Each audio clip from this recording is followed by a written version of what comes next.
제가 박사학위 공부를 할 때예요. 박사학위 이제 코스웍이 여기 끝날 때쯤 되면 이제 교수님이 불러서 너 어떤 박사학위 주제를 어떤 걸 쓰고 싶니? 이런 질문을 하시기도 합니다. 근데 저에게도 제 제도 교수가 일단 코스웍이 거의 끝날 때쯤에 저에게 네가 쓸 수 있는 어떤 거라도 좋으니까 한 10가지쯤 써와. 주제를 한번 10가지 찾아봐. 이렇게 말씀하셨습니다. 그래서 한두 주 고민하다가 그동안 고민했던 것들을 10가지는 못했고요. 7가지 써가지고 갔습니다. 갔는데 첫 번째 제가 관심이 있었던 거가 에스노스라는 단어입니다. 에스노스가 에스닉 이런 단어로 나오는 민족 또는 종족이라는 단어입니다. 저는 바울의 이 종족이라는 단어가 바울이 어떻게 사용했고 그것의 신학적 의미가 무엇인지를 좀 살피고 싶다는 그런 생각에 그런 주제를 택했습니다. 왜냐하면 바울이 유대인으로서 정체성을 가지고 있으면서도 이방인에게 복음을 전하고 그러면서도 자기의 종족인 유대인에 굉장히 관심을 가지고 있었기 때문에 그것이 특별히 저에게는 우리 한국의 민족 또 민족 간의 갈등도 너무 많은 그런 시대를 살아가고 있으니까 성경에서 얘기하는 민족의 개념은 뭘까? 종족의 개념은 뭘까? 이런 걸 좀 공부하고 싶어서였었습니다. 그랬더니 교수님이 그걸 보시더니 굉장히 좋은 아이디어라고 근데 몇 가지 물을 게 있다고 그러셨습니다. 그러더니 물으시기를 너 헬라어를 얼마나 잘하니? 그러세요. 그래서 뭐 헬라어 시험은 통과했죠. 그랬더니 너 영어 네 영어 그렇게 잘하는 영어 아니지만 그 영어 정도는 하냐? 헬라어로. 그래서 아니요 그 정도는 못하죠. 그랬더니 그냥 알겠다고 하시는데 너 히브리어는 어떠냐? 히브리어는 뭐 정말 초보 수준이죠. 저희가 다 시험은 다 통과해야 되거든요. 통과했지만 초보 수준이죠. 사회학은 공부를 했다지? 그건 다행이네. 고고학은 공부했나? 고고학은 개론 수준 정도입니다. 그렇군. 고대사는 어느 정도 공부했나? 고대사는 그것도 역시 그냥 상식 정도의 공부는 했습니다. 그랬더니 교수님이 저를 보시면서 말씀하시기를 지금 내가 얘기한 것 전부가 석사 수준이 돼야 이 주제를 쓸 수 있다네. 그렇게 얘기하셨어요. 제가 계산해 보니까 한 50되면 쓰겠더라고요. 공부를 꾸준히 해서 이 모든 걸 다 하면 50이 되면 쓸 수 있는 주제더라고요. 그래서 꼬리 내리고 그리고 딴 주제로 논문을 썼습니다만 그래서 저는 사실 이 민족이라는 거에 관심이 좀 있었어요. 우리가 국가주의 또는 민족주의적인 그런 환경에서 자라났기도 했고 이게 도대체 우리 민족을 어떤 각도로 봐야 될까 이런 질문이 있었기 때문이죠. 박사학위는 그런 걸로 쓰진 못했지만 성경을 읽어보면 특별히 이 민족에 대해서 종족에 대해서 특별한 의미를 부여하는 구절들이 여러 있는데 그 중에서 아주 대표적인 것 중에 하나가 바울이 아테네라고 하는 곳에서 설교했을 때 말했던 내용입니다. 한번 읽어볼까요? 사도행전 17장 26절입니다. 다 같이 읽죠. 시작. 그분은 인류의 모든 족속을 한 혈통으로 만드셔서 온 땅 위에 살게 하셨으며 그들이 살 시기와 거주할 지역의 경계를 정해 놓으셨습니다. 이 본문을 조금 더 문자적으로 번역하면요, 여기 한 혈통으로 만드셔서라고 하는 번역은 한 사람으로부터 만드셔서 이렇게 from one man 이렇게 번역하는 게 아주 문자적 번역이기도 합니다. 한 혈통으로 뭐 그렇게 번역할 수 있지만 오히려 문자적 번역에도 마음에 와닿는 것은 지금 인류의 여러 종족이 있는데 이 여러 종족이 사실은 그 뿌리가 하나라는 것이에요. 사실 아담으로부터 시작해서 모든 민족이 발원했다는 얘기를 여기서 하고 있는 거죠. 그러니까 하나님은 모든 민족을 만드셨을 때 원래는 하나의 뿌리에서 왔다. 다시 말해서 이 얘기는 무슨 얘기를 하고 있냐면 세상의 모든 종족은 사실은 형제다. 세상의 모든 다른 종족은 사실은 한 가족이다 라는 얘기를 하시는 것입니다. 하나님께서 원래 그렇게 만드셨다. 그렇지만 이렇게 분화된 이렇게 다양화된 종족들에게는 그들이 살 시기와 거주할 지역을 경계를 정해놓았다. 이런 말씀 이게 저한테 굉장히 독특하게 와닿습니다. 그 민족들과 종족들이 그 역사 속에서 존재하는 어떤 시기도 정해놨을 뿐 아니라 공간적으로도 이 공간의 이 경계 안에서 살아라 라는 경계를 하나님이 지어놓으셨다는 겁니다. 그건 마치 이스라엘 백성에게 이스라엘 사람들에게 가나안 땅에 들어갔을 때 그 땅을 각각에게 나눠주어서 그 경계 안에서 살라고 말씀하셨던 것처럼 하나님은 세상의 모든 종족들이 각각 자신들의 영역, 자신들의 경계 안에서 살도록 만드셨다는 거죠. 근데 여러분들이 아시는 것처럼 인류의 역사는 그 경계를 넘어가는 것이 인류의 역사였습니다. 그 경계를 넘어가서 더 많은 영토를 확장하려고 하는 것, 자기에게 주어진 것을 흡족하고 만족하고 자족하지 아니하고 자기의 탐욕에 의해서 그 세력을 확장시킴으로 말미암아 함께 공존하고 함께 살아가고, 지난주 한원상 박사님 말씀하신 대로라면 함께 한 상에 둘러앉아 먹어야 될 사람들이 다툼과 싸움과 상대방을 해치지 않으면 안 되는 그런 역사를 갖게 된 것이죠. 그게 우리 인간의 역사입니다. 경계를 허물어버리는, 무시해버리는.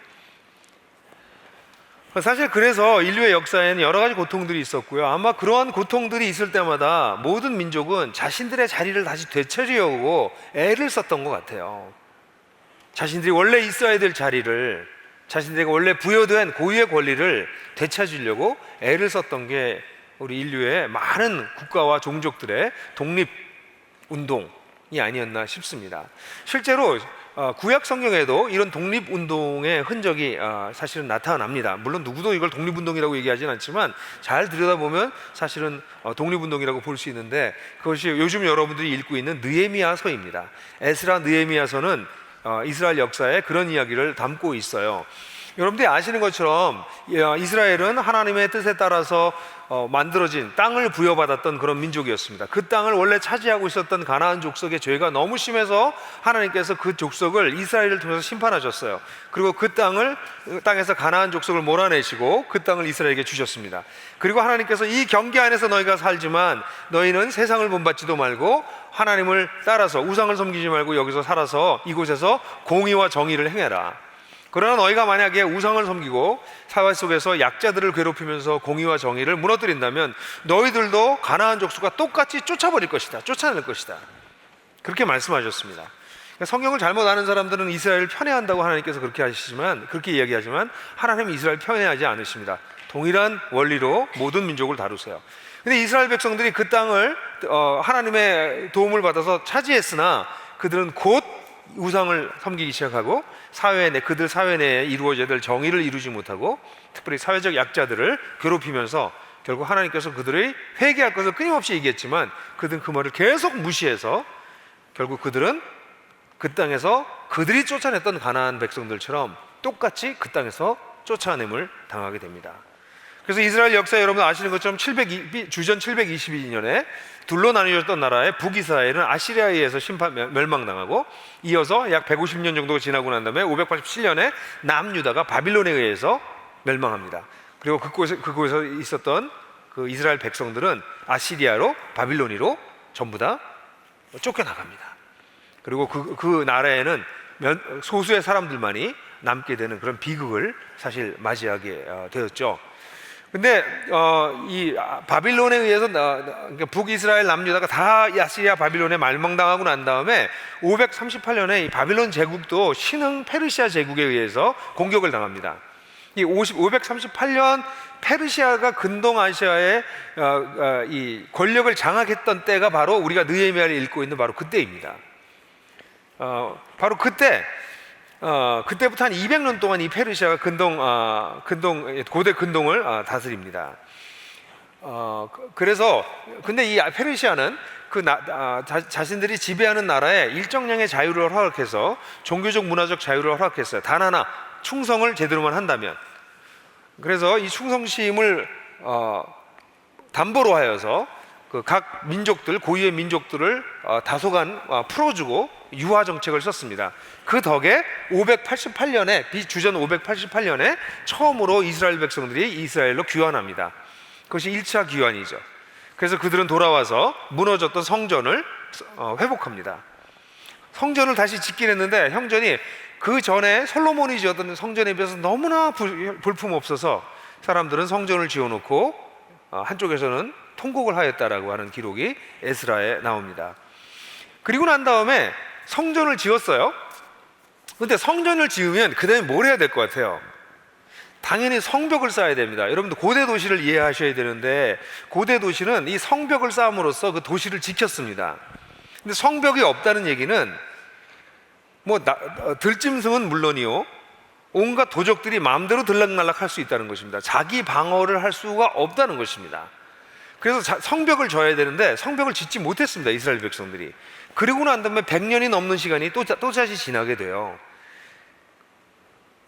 그때 느헤미야가 예루살렘에 남아있는 사람들의 상태가 어떤가라는 소식을 제대로 듣게 됩니다. 느헤미야는 그 당시에 페르시아 황제의 지금으로 얘기하면 비서실장쯤 됩니다. 굉장히 높은 고위 공직자의 자리에 있었습니다. 근데 그때 예루살렘으로부터 온 사람의 소식을 통해서 이스라엘의 형편이 어떤지를 듣게 됩니다. 여러분들 그 듣게 되었을 때의 내용이 오늘 여러분들이 읽을 성경 본문입니다. 1장 3절부터 한번 같이 읽어볼까요? 시작. 그들은 나에게 대답하였다. 사로잡혀 오지 않고 그 지방에 남은 사람들은 거기에서 고생이 아주 심합니다. 업신여김을 받습니다. 예루살렘 성벽은 허물어지고 성문들은 다 불에 탔습니다. 이 말을 듣고서 나는 주저앉아서 울었다. 나는 슬픔에 잠긴 채로 며칠 동안 금식하면서 하늘의 하나님께 기도하여 아뢰었다. 주 하늘의 하나님, 위대하고 두려운 하나님, 주님을 사랑하는 이들과 세운 언약, 주님의 계명을 지키는 이들과 세운 언약을 지키시며 은혜를 베푸시는 하나님, 이제 이 종이 밤낮 주님 앞에서 주님의 종 이스라엘을 위하여 드리는 이 기도에 귀를 기울이시고 살펴주십시오. 우리 이스라엘의 자손이 주님을 거역하는 죄를 지은 것을 자복합니다. 저와 저의 집안까지도 죄를 지었습니다. 우리가 주님께 매우 큰 잘못을 저질렀습니다. 주님의 종 모세를 시키어 우리에게 내리신 계명과 율례와 규례를 우리가 지키지 않았습니다. 주님의 종 모세를 시키시어 하신 말씀을 기억하여 주십시오.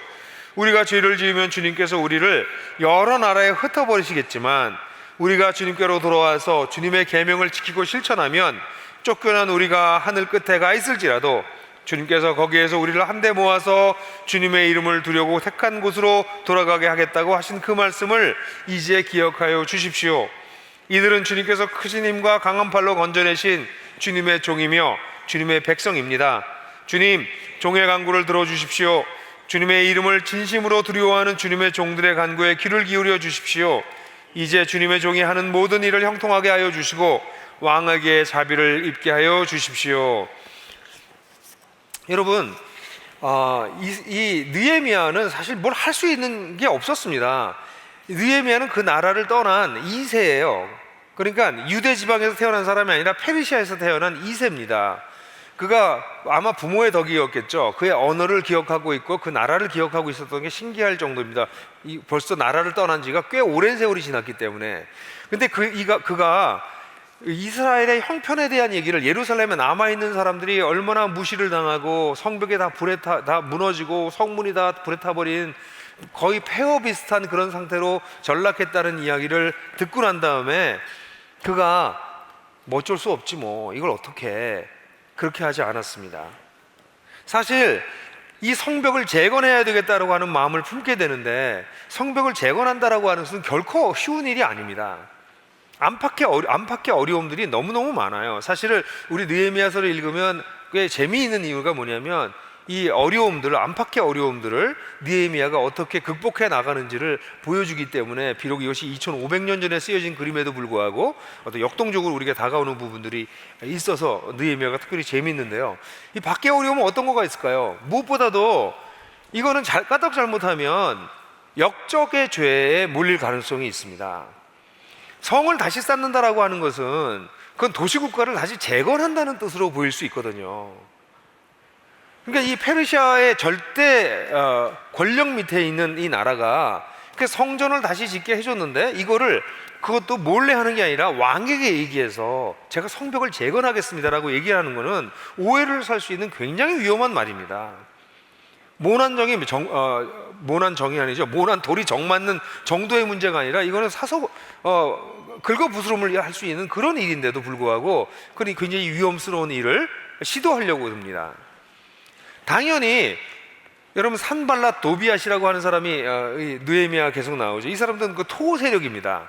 그 지역의 주권을 가지고 있는 토호 세력이 결코 그 성이 다시 세워져서 유대인들이 다시 집결되게 되고 그게 일종의 독립운동의 일종의 교두보 같은 역할을 하게 될 거거든요.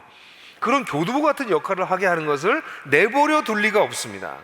그 지역의 주권을 가지고 있는 이익 집단들이 이것을 방해하는 것은 너무나 당연한 것이어서 이 산발랏과 도비아는 여러 가지 방법으로 느헤미야를 괴롭힙니다. 그 중에 하나가 거짓 뉴스도 있다, 가짜 뉴스도 있다는 거 아시죠? 그래서 그런 뉴스를 막 돌리고 그래서 그 지역에 있는 이스라엘 백성들의 마음을 흔들어 놓고 이런 끊임없는 어려움들이 실제로 있었고, 더 나아가서는 실제로 물리적인 공격을 할 수 있는 국지전을 일으킬 수 있는 위험성도 있었기 때문에 이 이스라엘 백성들은 성을 쌓을 때 무기를 한쪽에 가지고 있으면서 전쟁 태세에서 이 성을 쌓던 것을 여러분 보시게 됩니다. 그러니까 이 성을 쌓는다는 이렇게 바깥쪽 어려움이 굉장히 많은 것이죠. 내적으로는 어떨까요? 이스라엘 백성들은요, 이미 다 절망한 상태였습니다. 이미 100년이 지났고요. 느헤미야서를 읽어보면 느헤미야가 성에 도착하고 난 다음 날 산에 올라갑니다. 그 성에 올라갑니다. 그 성에 올라가서 성을 살피는데 나귀를 타고 갈 수가 없어서 걸어갔다고 얘기하고 있습니다. 그러니까 폐허가 돼서 길이 다 무너져 버렸다는 거죠. 그러니까 형편 무인지경에 되어 있는 그런 성입니다. 그런 얘기는 무슨 얘기입니까? 그 지역에 살고 있었던 유대인들은 다 소망이 없어진 거예요. 다 포기한 거예요. 어떻게 할 수 없어. 아마 성전에서 제사도 제대로 드려지지 않고 있었을 것입니다. 그래서 그들은 성전이 다시 세워졌지만 초라한 성전이 세워졌고, 그리고 이것을 지켜줄 수 있는 성벽도 없는 이런 상황에서 아마 모든 사람들은 절망하고 각자 도생, 그저 나 하나 잘 살자, 우리 집이나 하나 그냥 잘 살자, 그렇게 생각하고 있는 그런 상황이었을 것입니다. 이런 상황에 이 도시를 다시 재건하는, 성벽을 다시 쌓는 것은 정말 어려운 일이었습니다. 사실 이 성벽은 여러분들 굉장히 엄청난 거라고 생각할지 모르지만 그렇게 엄청난 건 사실은 아닙니다. 왜냐하면 이 성의 사이즈가, 예루살렘 성의 사이즈가 가장 긴 폭이 한 1.5km 됩니다. 가장 넓은 쪽이 300m, 좁은 곳은 50m밖에 안 됩니다. 그러니까 이 성이 이 산 꼭대기에 있어가지고 지형이 그 지형 위에다가 세워졌기 때문에 그렇게 큰 성이 아니에요. 굉장히 어떤 면에서 작은 성입니다. 근데 이거라도 있어야 이스라엘은 다시 회복할 수 있는데 그것조차 없는, 정신적 지주라고 할 수 있는, 사상적 지주라고 할 수 있는 성전은 세워졌지만 그것을 지켜줄 수 있는 가장 기본적인 성벽도 없는 그런 상황에서 느헤미야는 그것을 짓겠다고 하는 것이죠. 어떤 면에서 성벽을 짓는 것은 그런 면에서 매우 소극적이고 소극적인 독립운동의 어떤 출발점 정도에 해당하는 것이라고 볼 수 있죠. 근데 이런 일조차 할 수 없었는데 이것을 느헤미야가 할 수 있었던 것은 그의 기도에 나옵니다. 그의 기도를 자세히 보지 않더라도 두 가지로 나눈다면 6절부터 8절까지는 느헤미야가 자기 조상의 죄에 대해서 자복합니다. 우리가 죄를 져서 결국 하나님의 율법과 율례를 지키지 않아서, 이 얘기는 하나님을 예배하지 않고 우상을 끌어들였고, 그런 덕에 모든 사람들이 공평하게 같이 더불어 살아야 되는 이스라엘 백성들이 이 공의를 어기고 약자를 괴롭히는 이 불의를 저질렀다는 얘기를 하고 있는 것이에요. 그래서 하나님을 무시하고 약한 자들을 무시하는, 그로 말미암아 하나님께서 그들을 여러 번 회개하라고 말씀하셨지만 오랫동안 수백 년 동안 그들이 회복될 것을 요청하셨지만 그들이 그렇게 하지 않았을 때 하나님은 그들을 세상에 다 흩어버리셨습니다. 근데 이 구약의 모세는 이런 일들이 벌어질 것을 예상해서인지, 이런 하나님을 따르면 이런 축복을 받을 것이지만 그러나 하나님을 따르지 않을 때는 이런 저주를 받을 것이다 라는 말씀과 함께, 그런 저주와 심판을 받아서 나라를 잃고 다 흩어졌다 할지라도 너희가 그곳에서 다시 회개하고 하나님을 찾으면 그럼 그들을 다시 돌이킬 것이라고 하는 그런 약속을 해놓은 구절들이 있어요. 그래서 이 느헤미야는 그 구절을 인용하면서 하나님, 이제 그 말씀을 기억해 주십시오. 저희가 회개하고 저희가 돌이키니 저희로 하여금 그 작은 출발점을 시작할 수 있게 도와주십시오 하고 기도했던 것이죠. 그렇게 기도를 한 4개월 정도 하면서 금식하고 괴로워하고 있다가 그 다음에 2장에 보면 느헤미야가 왕에게 그 상하정을 이야기하고 기적적으로 예루살렘에 귀환할 수 있는 길을 얻게 되는 이야기가 이제 느헤미야의 이야기지 않습니까? 저는 이 느헤미야를 보면서 우리 민족이 자꾸 떠올라요. 이 느헤미야가 얼마나 암울했을까? 아무 소망이 없는, 완전히 회파돼 버린, 다시는 회복이 가능해 보이지 않는 재기불능인 그런 상태에 빠져버린 이스라엘을 바라보면서 하나님의 약속을 붙잡았던 그 느헤미야, 저는 우리나라도 그러지 않았을까 그런 생각을 하게 돼요. 사실 우리나라가 일제에 의해서 침략당해서 우리의 이 국력, 이 주권을 완전히 강탈당하고 난 다음에 사실 이 나라가 회복될 거라고 처음에 잠깐 생각했지만 시간이 지나면 지날수록 이 국권을 회복할 거라고는 거의 생각하지 못할 정도로 우리나라는 처참하게 무너졌습니다. 우리나라는 말도 뺏겼고요, 성도 이름도 바뀌었고요.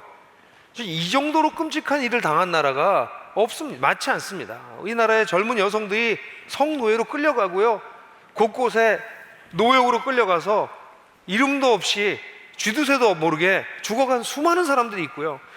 이런 정말 끔찍한 경험을 우리가 했었거든요.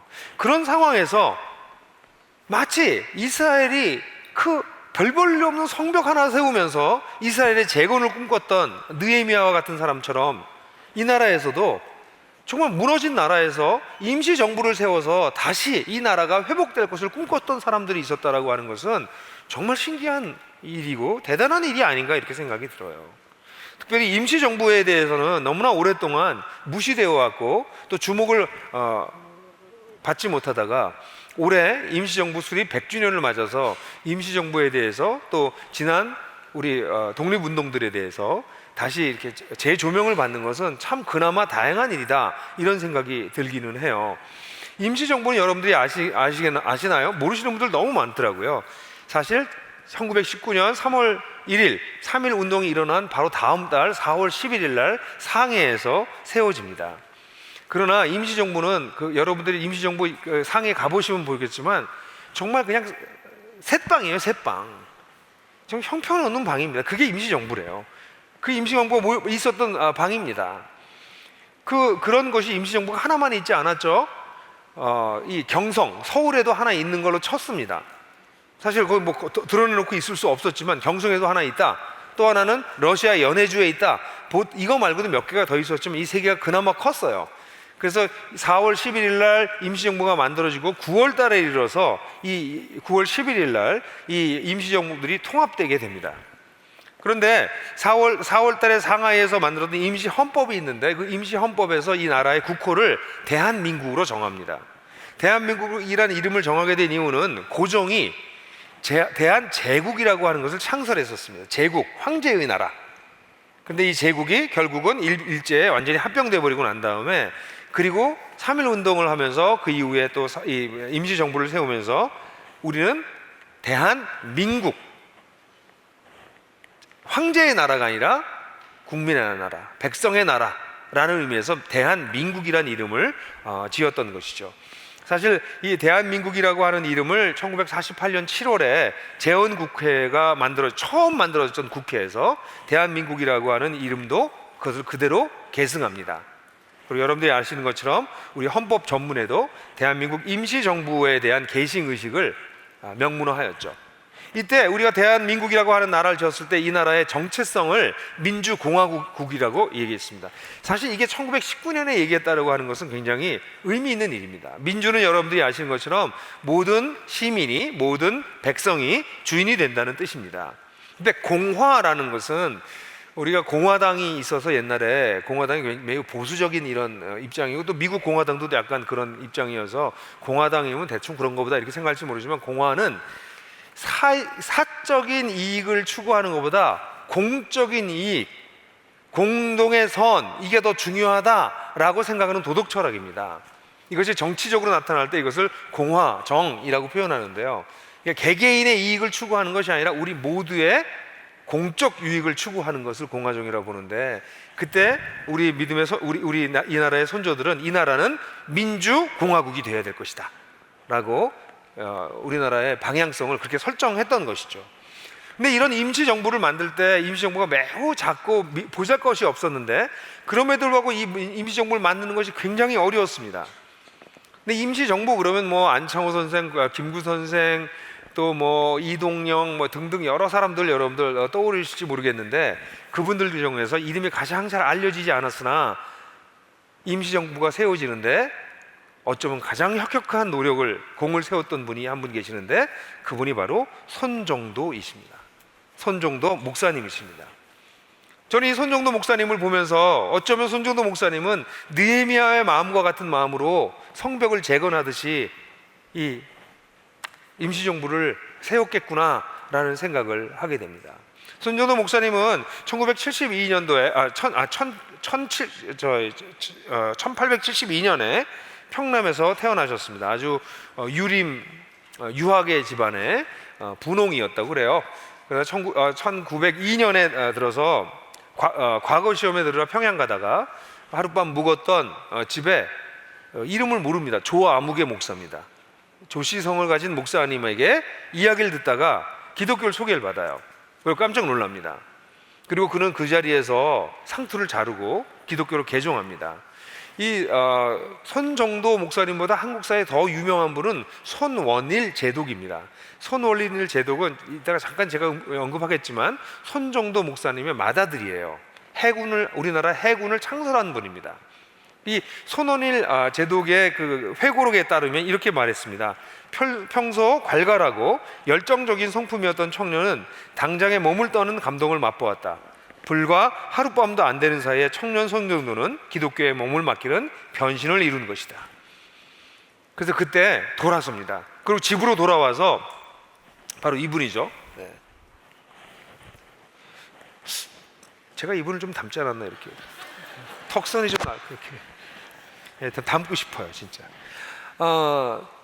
집으로 돌아와서 신주와 그리고 사당을 부셨습니다. 어떻게 됐을까요? 쫓겨났죠. 당연히 집에서 쫓겨났죠. 그리고 밤을 아마 눈 덮인 산에서 밤을 보내고 난 다음에 그리고 후에 무호 선교사 그 감리교회 무호 선교사의 도움을 받아서 숭실학교에 입학합니다. 숭실학교에 입학해 있는 동안에 1907년도에 대부흥운동이 일어나요. 그 대부흥운동이 일어났을 때 이 손정도 목사님이 정말 회심하는 경험을 한 것 같아요. 정확히는 모르겠는데 상투를 자르고 막 이럴 때는 기독교로 개종하겠다고 의지적 결단이었다면 1907년도에 그 부흥운동을 통해서 그가 아주 진짜 거듭난 존재가 됩니다. 그리고 1908년도에 그 숭실학교를 졸업하고 난 다음에 숭실 전문학교에 들어갔다가 금방 자퇴하고 지금의 지금도 이름도 똑같습니다. 협성신학교에 1909년도에 들어가요. 그래서 이제 목회자의 길을 가겠다라고 결단을 합니다.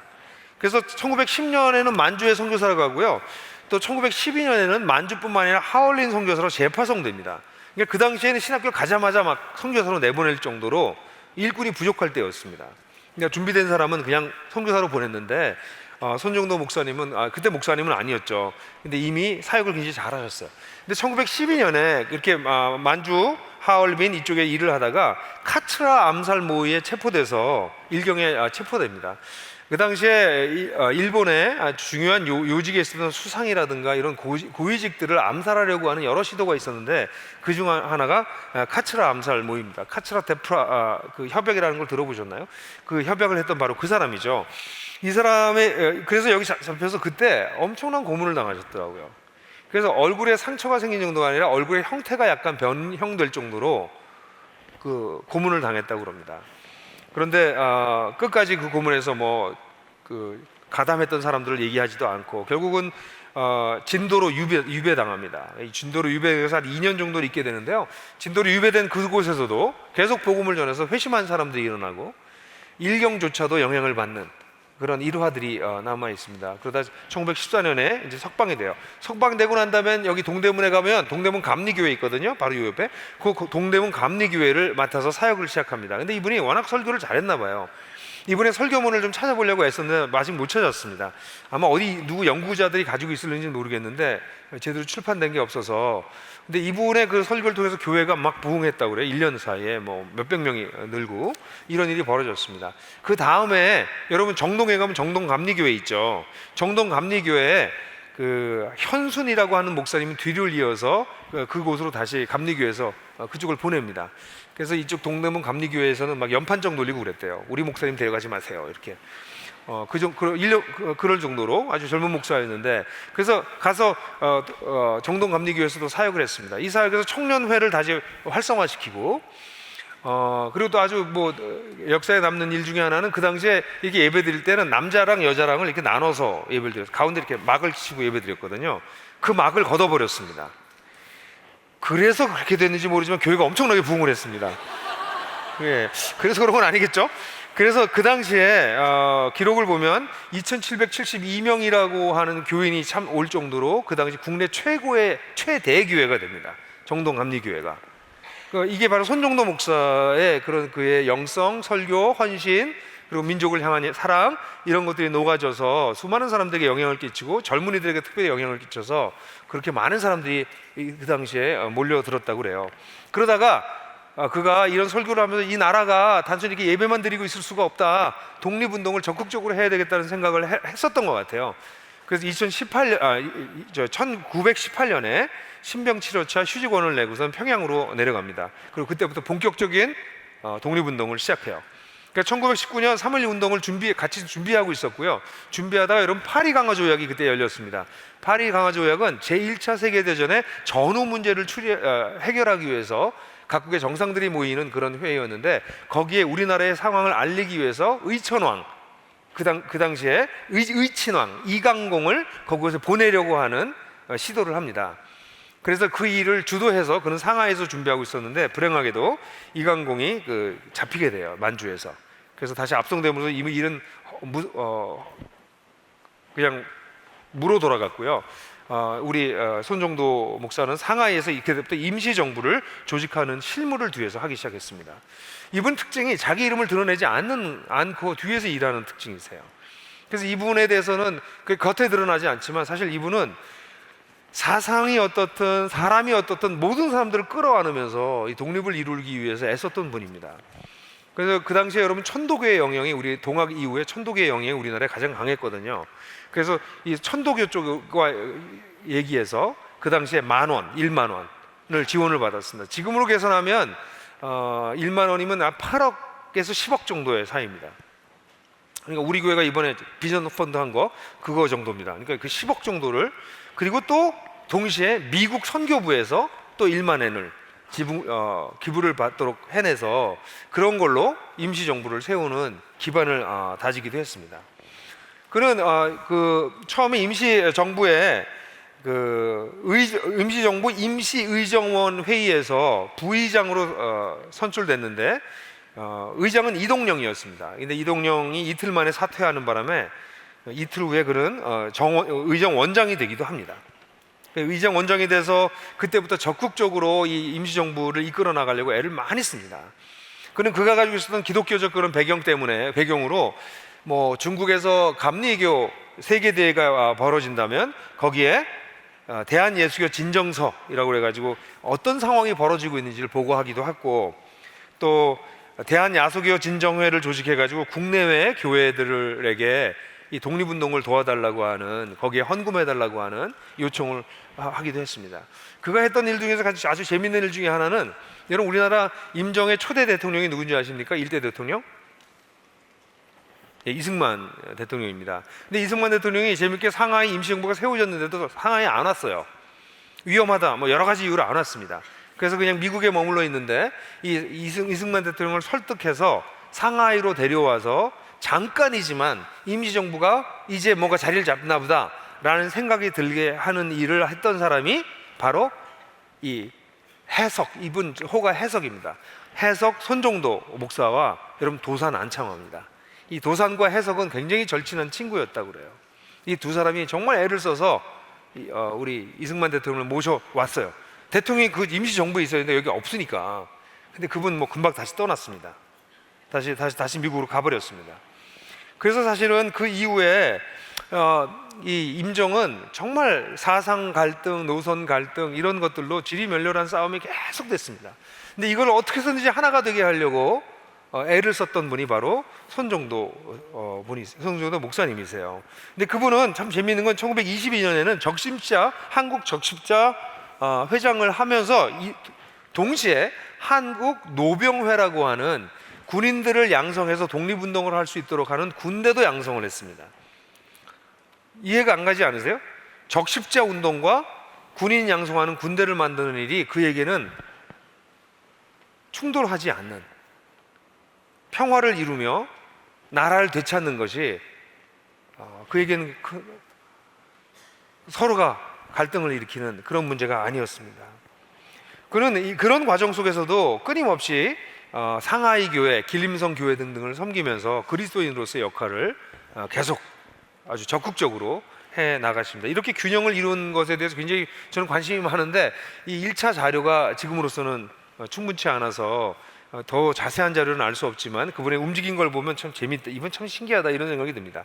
그러다가 결국은 이 계파 갈등을 이기지 못하고 결국 길림성을 이 상하이를 떠나서 만주와 길림성으로 가서 거기서 나라를 잃고 방황하고 있는 조선인들에게 선교하면서 그들을 경제적으로 자립시키고 독립운동 기지를 좀 더 건실하기 위해서 일종의 이상촌을 건설하려고 합니다.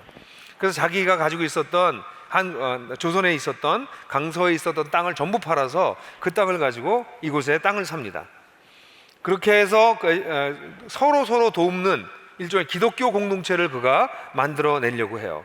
이걸 농민 호조사 운동이라고 하는데요.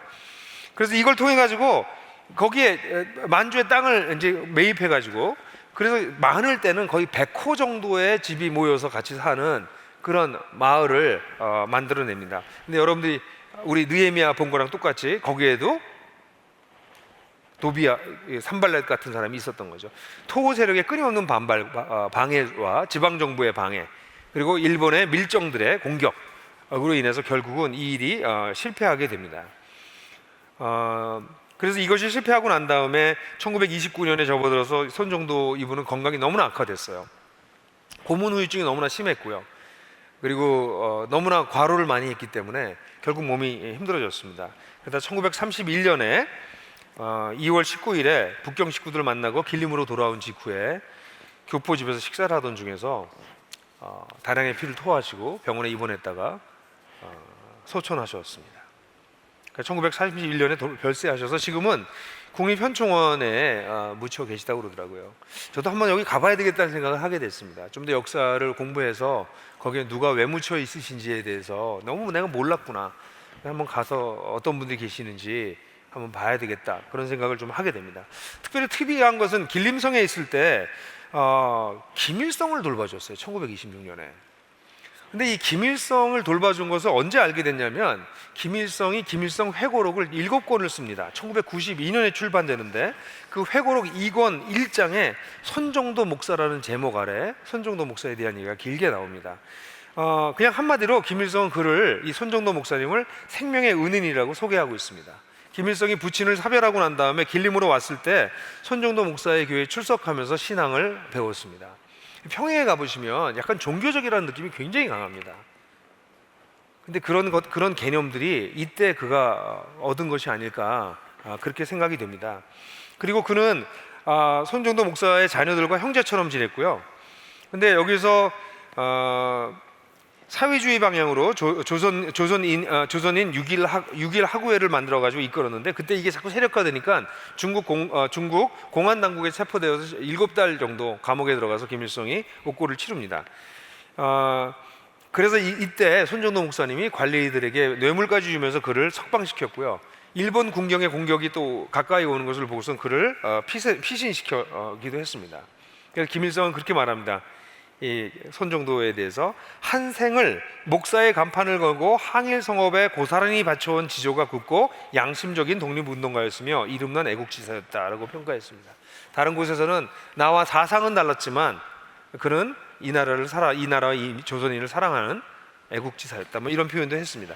그래서 사실 우리 남북이 약간 해빙 무드였을 때 2003년에 평양에서 여러분 우리 막 평양 올라오고 내려오고 그럴 때 있었거든요. 저도 그래서 북한에 2번이나 갔다 왔었는데 그때 10월 평양에서 손정도 목사 기념 남북 학술 토론회가 있었습니다.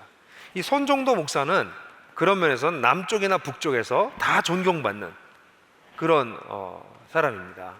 이런 놀라운 분이 그 역할들을 감당해서 그나마 우리나라의 이 지리멸렬했던 임정이 잡혀지는데 뒤에서 수고하셨던 것을 보게 됩니다. 사실 이분의 일은 그 당시 이분은 그냥 비참하게 결국 돌아가시긴 했지만 그러나 그가 이 허접한 임시정부를 여기까지 끌어올릴 수 있도록 이 기초가 되어 주셨다라고 하는 것에서는 누구도 이것을 부인하지 않습니다. 제가 임시정부 갔을 때도 정말 이렇게 허접할까 이런 생각이 들 정도로 형편이 없었고요. 그 임시정부가 거기 상하이만 있었던 게 아니에요. 임시정부가 계속 이사 다닙니다. 이게 뭐 사실 이건 그래도 좀 꾸며놓은 건데요. 형편 없고요. 근데 임시정부가 상하이에 있다가 도망 다닙니다. 이 도망 다니는 걸 보시면 뭐 항저우, 전장, 창사, 광저우, 류저우, 나중에 충칭까지 도망 들어갑니다. 일제가 점점 권력을 강화시켜 가지고 침략이 강해지니까 결국 중국이 그들 지켜주지 못하니까 계속 내륙으로 도망갑니다. 끝까지 도망갑니다. 그러니까 우리 임시정부가 얼마나 지난한 삶을 살았는지, 고통을 겪었는지 모릅니다. 사실 이렇게 지난한 어려움을 겪게 되면 대부분의 사람들은 변절합니다. 이런 지난하기도 전에요. 여러분, 지난번에 우리가 3.1 독립선언서 읽었잖아요. 3.1 독립선언서 글이 유려하거든요. 그걸 누가 썼어요? 최남선이 썼습니다. 그 최남선이 아마 28인가 29에 썼습니다. 정말 저물른 나이에 그런 글을 쓸 수 있는 대단한 친구였는데, 최남선은 그 글을 쓰고 난 다음에 2, 3년이 지나지 않아서 친일하기 시작합니다. 앞장서서 친일합니다. 여러분, 우리가 부르는 이제 애국가도 계속 불러야 되냐 말아야냐는 말이 나올 정도로 안익태, 우리 한국이 낳은 가장 훌륭한 음악가 그랬던 분이 친일을 했을 뿐만 아니라 나치에까지 부역했다라고 하는 역사적 자료들이 나오면서 우리를 굉장히 곤혹스럽게 하잖아요. 사실 수많은 사람들이 변절합니다. 변절했어요. 요즘 최근에 말모이라는 영화 보셨나요? 말모이, 그 영화 무슨 말 키우는 영화 아닙니다. 네? 사전을 만들기 위해서 우리나라에 있는 곳곳에 있는 말들을 모아가지고 그 말을 모으는 작업을 했던 이야기인데요. 영화 굉장히 좋습니다. 그 영화 꼭 보시면 좋은데, 그 영화의 한 장면 한번 보시면 그 당시 상황이 어땠는지를 잘 보여주기도 합니다. 한번 보시죠. 이게 일반적인 사람들의 생각이었습니다. 지식인들의 생각이었습니다. 조선이 사라진 데가 언젠데 그 조선을 다시 살리겠다고 하느냐. 근데 왜 이 선종도 같은 분은 이런 분들과 다르게 이 나라를 살리려고 했을까요? 비슷한 동일한 지식인들입니다. 저는 그것은 적어도 선종도 목사에게 있어서는 그의 신앙과 이것을 분리시켜서 생각할 수 없다고 생각해요. 그가 하나님을 믿었고, 또한 그 하나님이 이 민족을 향해서 특별한 사랑과 뜻이 있다고 믿고 있었고, 민족과 민족이 각축하며 대결하는 구조가 아니라 더불어 함께 잘 사는 것이 하나님의 뜻이라고 하는 것을 그가 알고 있었기 때문에 그가 이렇게 끝까지 이 꿈을 버리지 않았던 것이라고 생각을 해요. 저는 이 손정도 목사님의 평전이 나오거나 이분의 설교집을 좀 언제 좀 보고 싶은 마음이 간절한데 아직 자료는 찾지 못했습니다. 근데 다행히 이 손원일 제독, 이분의 아들이 이 해군을 창설합니다. 이분이 워낙 1등 상해사였는데 우리나라가 해방되자마자 한국으로 돌아와서 이 해군을 이 항해사들을 모아가지고 해군을 처음 창설합니다. 그래서 이 손원일 제독은 사실 해군 역사에는 거의 그러니까 이 기독교의 아브라함 같은 존재예요, 진짜. 이제 그렇게 얘기할 정도로 손원일 제독은 해군에서는 대단한 존재입니다. 근데 그래서 이번에 자료를 좀 찾다 보니까 해군 70년사에 이 손원일 제독이 아버지를 회상하면서 한 말이 있습니다. 그걸 보면 이 아들이 이 아버지를 통해서 무엇을 배웠고 그 아버지의 사상의 뿌리에 뭐가 있는지를 좀 볼 수 있어서 그 대목을 제가 한번 읽어드릴게요. 한평생 복음전도와 민족의 독립을 위해 자신을 희생한 아버지 손정도 목사에게 이어받은 유산은 물질적인 것이 아니라 정신적인 것이었고 유용적인 것이 아니라 무용적인 것이었다. 나 개인에게서 시작하여 가정과 교회를 거쳐 사회를 개혁하고 변화시켜 나가는 기독교의 실천적 신앙. 나 개인에게서 시작해서 가정과 교회를 거쳐 사회를 개혁해 나가는 기독교의 실천적 신앙. 이거 안팎의 배우랑 좀 비슷하지 않습니까? 이념과 노선이 다를지라도 공동체가 추구할 공동선을 위해서 양보하고 협력하는 대승적 아량, 이 커먼 굿, 공동의 선을 추구하려고 해서 이걸 대승적으로 더 협력시키는 이런 자세, 영광을 받을 일을 남에게 양보하고 숨어서 남이 꺼려하는 지저분하고도 힘든 일을 도맡아 하는 걸레 철학, 이게 예수님의 철학이죠. 이걸 아주 너무 마음에 와닿게 표현했는데 낮아져서 섬기는 이런 모습이잖아요. 그분이 얘기한 이 얘기는 아주 유명하지 않습니까? 아까도 나왔지만 비단 옷은 그거는 특별한 때만 입는 것이고 보통 때는 장록 속에 넣어두는 것이다. 근데 걸레는 하찮게 여길지 모르지만 그것은 항상 필요하고 그것이 없으면 집안이면 엉망이 된다. 그러므로 걸레처럼 살아라.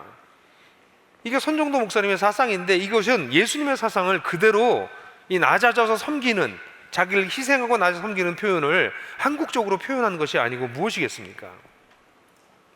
남을 죽여야 자신이 사는 살벌한 투쟁 현장에서 쓰러져가는 생명을 찾아 생기를 불어넣는 생명경외, 생명 하나하나가 하나님께서 주신 존귀한 것이라고 하는 그의 믿음이 여기에 있지 않습니까? 갈등과 분쟁이 끊이지 않는 현실에서 포기하지 않고 이루기를 원했던 평화와 일치, 평화를 이루는 자, 그가 곧 하나님의 아들이라고 하는 예수님의 가르침이 이 분의, 이 목사님의, 이 탁월한 설교가의, 목회자의, 그리고 독립운동가의 뼛속 깊이 새겨져 있었던 것이죠. 이렇게 얘기합니다. 무엇보다도 나라를 빼앗기고 고향과 조국을 떠나 한평생 만국민으로 살면서도 결코 포기할 수 없었던 정신적 가치, 그것은 바로 나라사랑과 독립정신이었다. 아버지 손목사에게서 이 나라사랑과 독립정신은 망명객으로 객지를 떠돌다가 피를 토하고 쓰러진 마지막 순간까지 그의 삶을 지탱하는 희망의 근거였다. 사랑하는 형제자매 여러분, 저는 우리 지금부터 2500년 정도의 나라를 잃고 그저 조그만 성을 다시 회복하면서 그 나라의 회복을 꿈꾸며 기도했던 느헤미야나, 지금부터 100년 전 나라를 잃고 그 이후로 모든 자들이 희망을 잃어버리고 변절하고 있을 때에도 그 마음을 잃어버리지 아니하고 나라를 다시 회복하기 위한 그 허접해 보이지만 그러나 결국 이 대한민국의 뿌리가 된 임시정부를 만들어냈던, 그걸 만들어내려고 정말 걸레처럼 수고했던 손정도 목사에게서 오늘날 우리가 어떻게 살 것인가를 좀 배워야 되지 않을까, 그런 생각이 듭니다. 그러면서 저는 여러분들하고 좀 질문하고 싶어요. 여러분들, 우리는 현재 우리가 보는 무너진 장벽은 무엇입니까? 무너진 성벽은 무엇입니까? 우리나라는 독립국가처럼 보입니다. 완전한 독립국가는 아닌 것 같아요. 근데 독립국가라고 생각을 합니다. 근데 정치적으로나 문화적으로나 경제적으로나 우리나라를 크게 봐도 그렇게 독립적으로 보이진 않습니다. 그렇게 크게 보지 않고 작게 그냥 사회적으로 들여다봐도 이 나라에는 여전히 정의가 제대로 시행되지 않는 구석이 한두 군데가 아닙니다. 우리 아이들은 지금도 자살을 생각하면서 살아가고 있는 그런 현실입니다. 우리가 살고 있는 세상을 한번 보십시오. 여기저기 구멍이 나 있습니다. 성벽은 무너져 있습니다. 근데 사람들은 그게 무슨 내가 책임이야, 그걸 내가 어떡하라고, 이런 지 오래됐어요, 해결책도 없어요, 뭘 한다고 달라지겠어요? 라고 얘기하면서 무너진 성벽이 있는 것을 엄연히 보면서도 사람들은 아무것도 하지 않으려고 합니다. 그리고 자기 혼자 살려고 하는 것이죠. 그러나 그것은 결국은 공멸의 길로 가는 길입니다. 저는 우리의 무너진 장벽이 무엇인지를 보는 것을 게을리한다면 우리도 어느새 그 장벽을 무너뜨리는 사람 중에 하나가 될 가능성이 많다고 생각을 해요. 무너진 장벽을 다시 일으키는 사람이 될 것인가, 아니면 이 무너짐을 가속화시키고 이 무너짐 속에서 오히려 개인의 유익을 얻는, 개인의 이익을 챙기는, 우리 친일파들이 그랬던 것처럼 그런 일들이 우리에게도 생기지 않을까 생각하게 됩니다. 우리는 먼저 우리 주변에 무너진 정벽이 무엇인지를 정직하게, 날카롭게, 지혜롭게 살피는 일이 먼저 필요할 것 같습니다. 그렇다면 두 번째 질문은, 그렇다면 우리 역할은 뭘까요? 저는 그리스도인들의 역할이 바로 이 무너진 성벽, 구멍난 부분들을 메꾸는 일이라고 저는 믿습니다. 근데 그렇게 하려면 여러분들 가운데 적지 않은 분들이 그걸 제가 어떻게 해요? 라고 생각하실지 모릅니다. 맞습니다. 여러분들이 개인적으로 역량이 되지 않으시면 이런 얘기는 남의 얘기일 뿐입니다. 왜냐하면 세상의 무너진 성벽과 무너진 구멍보다 여러분들 개인의 삶 속에 무너진 구멍이 더 많기 때문입니다. 여러분들 개인의 삶에 성벽이 무너져 있고 그래서 도적이 들락날락하듯 하고 사단이 왔다 갔다 하고 구멍이 뚫려서 세속의 가치가 여러분 가운데 마구 흘러 들어온다면 사실은 이 세상이 어디가 무너져 있는지도 제대로 보기 어려울 뿐 아니라 보았다 할지라도 이 세상에 무너진 구멍을 어찌 할 수 없는 무기력한, 결국 시간이 지나면 냉소주의나 패배주의로 빠질 수밖에 없는, 아니면 아예 무감각한 자로 바뀔 수밖에 없는, 더 나아가서는 이 세상 망가뜨리는데 일조하는 사람으로 바뀔 수밖에 없는 것이 우리들의 처지입니다. 왜 손정도 목사님 같은 분이 이런 상황 속에서도 끝까지 버틸 수 있었을까요? 그가 예수님을 만났기 때문입니다. 그가 강력하게 주님을 만나서 그가 설교할 때마다 수많은 사람들이 회복되고 교회가 부흥했던 이유는 그가 진리를 제대로 붙들었기 때문이었을 것입니다. 사랑하는 형제자매 여러분, 저는 이 깨어진 세상 속에 살 때 제일 먼저 해야 될 일은 나의 삶에 무너진 성벽을 온전케 하는 것입니다. 나의 자신을 지킬 수 있는, 영적으로 내 자신을 지킬 수 있는, 정신적으로 내 자신을 지킬 수 있는 기본적 토대를 마련하는 것은 세상에 무엇보다도 시급한 일입니다. 그것을 보완해 나가면서 우리는 아마도 금방 세상에 구멍난 부분들이 보이고 하나님께서 우리에게 아마도 네가 저 구멍을 메꿔야 될 것이다, 아마도 네가 저 무너진 부분을 메꿔야 될 것이라고 하는 것을 우리 마음에 주시는 부분들이 생길 것입니다. 우리가 완벽하게 성을 다 쌓고 나를 완전히 보호할 수 있고 난 다음에 하나님께서 보여주시는 것이 아니라 우리 자신이 점점 온전해져가는 과정 속에서 하나님은 우리들에게 우리 각자가 맡아야 될 일들을 보여주실 겁니다. 느헤미야서를 읽으면서 감동적인 부분은 그 명단에 있지 않습니까? 사람들은 명단을 보면서 이 이름들이 쭉 나오는 장면을 보면 이게 뭔가 그냥 건너뛰지만 이 성을 완성한 사람들의 이름이 나오는 장면이 나옵니다. 어디서부터 어디까지 누가 했고 어디서부터 어디까지 누가 했고 쫙 나오잖아요. 여러분, 하나님께서 이 망가진 세상을 회복시키는데 여러분들은 그 중에서 한 파트를, 한 구간을 맡기십니다. 그 명단을 읽을 때 지루하지 않은 이유는 우리도 언젠가 그 명단 속에 내 이름이 써 있는 것을 보게 될 거라고 기대하기 때문입니다. 하나님께서 세상을 회복하실 때 그 한 부분을 우리에게 맡기십니다. 전부 다 하라고 하지 않으십니다. 할 수도 없습니다. 그러나 역사의 주관자이신 하나님께서, 역사의 마스터 플랜을 이끌어가고 계시는 하나님께서 우리 각자가 맡아야 될 부분을 보여주시면 그 맡아야 될 부분을 열심히 하면 훗날 이게 이렇게 연결돼서 전체가 회복되는데 내 인생이 쓰여졌구나 라는 것을 알지 않을까요? 더 나아가서 우리가 교회 공동체로서 우리가 함께 할 수 있는 일이 무엇일까 같이 꿈꾸면서 우리가 교회를 세워나가고 이 깨진 세상 속에 우리가 해야 될 역할들을 함께 찾아간다면 얼마나 아름답고 얼마나 의미 있는 삶을 살 수 있지 않을까요? 그렇습니다. 그게 우리의 민족을 사랑하는 방식인 것이죠. 이게 근데 가능한가요? 이런 착한 일이 지속시킬 수 있는 이유는 어디에 옵니까? 느헤미야는 어디에서 왔습니까? 하나님의 약속에서 왔습니다. 손정도 목사님은 어디에서 왔습니까? 그의 신앙에서 왔습니다. 하나님에 대한 굳건한 신뢰, 그가 세상을 회복하실 것이라는 것, 그가 이 세상을 회복하시는 분의 주체시라는 것, 그 하나님께 소망을 뒀기 때문에 현실은 비참했지만 그 비참한 현실이 그를 잡아먹지 못했던 것입니다. 저는 손정도 목사님 이렇게 보면 우리 대부분의 사람들 난 못해 저렇게 이런 생각을 합니다. 그죠? 아니 저렇게 뭐 고문당하고 매 맞고 난 저거 못해. 그죠? 저도 못해요. 그럴 것 같아요. 근데 손정도 목사님한테 그거 어떻게 하셨어요? 그럼 뭐라고 말씀하실 것 같아요? 그냥 매일 한 걸음 걸었을 것 뿐이네 이렇게 대답하실 거예요.